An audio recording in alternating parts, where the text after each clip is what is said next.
சும்மா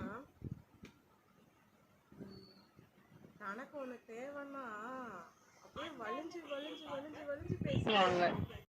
ஆனால் நம்ம பாசத்தில் அடிமையாகி பண்ணுற முட்டாள்தனம் இருக்குல்ல, அவங்க வந்து சுயநலத்துக்காக பழகி அவங்களுக்கு என்ன தேவையோ அதெல்லாம் பூர்த்தி பண்ணிக்கிறாங்க.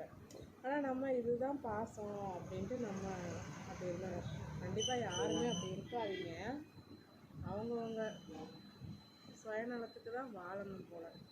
நல்ல பாடம் கற்றுட்டாச்சு. ஆனால் நரம்பில்லாத நாக்கில் என்ன வேணாலும் பேசும், இப்படியும் பேசும் அப்படியும் பேசும்.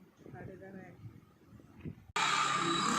அவங்கவுங்க வாழ்க்கையை அவங்கவுங்க தான் வாழணும்.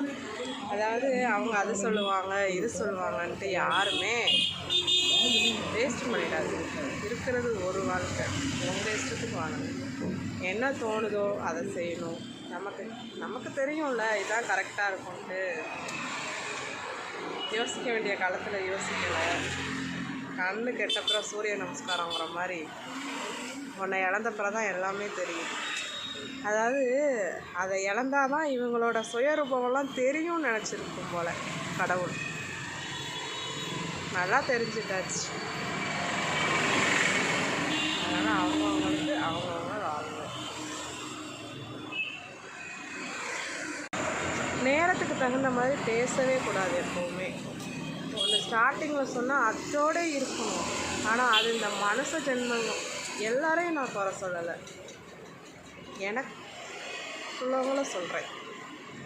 இன்றைக்கி ஒன்று பேசுகிறது, நாளைக்கு ஒன்று பேசுகிறது, நாளானைக்கு ஒன்று பேசுகிறது. அப்பாப்பாப்பா, அந்த வாயில் எப்படி தான் மாற்றி மாற்றி மாற்றி வருதுன்னு தெரில. கொடுத்த வாக்கு கொடுத்தவங்களுக்கு ஞாபகம் இருக்கும், கேட்டவங்களுக்கு ஞாபகம் இருக்கும். இப்போ சொல்லிட்டு அப்புறமா என்ன ஆளாக இருக்காங்க, கேட்கவா போகிறாங்க அப்படின்னு நினைக்கிறாங்க. ஆனால் ஆள் இருந்து கேட்காத ஆள் இல்லைன்னா தான் அதுக்கு பவர் அதிகம். ஆனால் அது தெரியல. ஓகே, கேர் பண்ணிக்க வேண்டாம். சொல்கிறேன், கொடுத்த வாக்கு மட்டும் என்றைக்குமே மறக்கக்கூடாது. இன்றைக்கி நல்லாயிருக்கும்.